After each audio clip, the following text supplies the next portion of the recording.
اس کو مکروہ لکھا ہے بھائی، عورتیں اپنی تراویح کی نماز جماعت سے کریں، اس کو مکروہ لکھا ہے۔ دیکھو میرے یہاں اللہ کے فضل سے میرے گھر میں ان کی والدہ حافظہ تھی، میری لڑکیاں حافظہ تھیں، میری بہویں حافظہ تھیں۔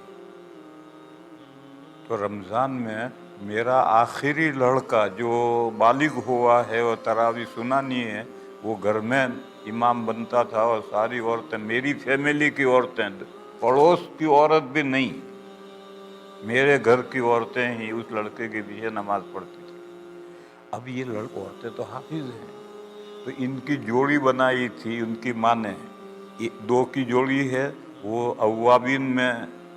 اپنا پارا سنائے گا، یہ پہلے سنائے گی پھر وہ سنائے گی، اور دوسری 2 کی جوڑی نہیں،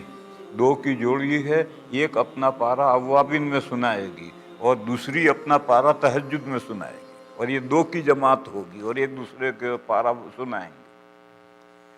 اور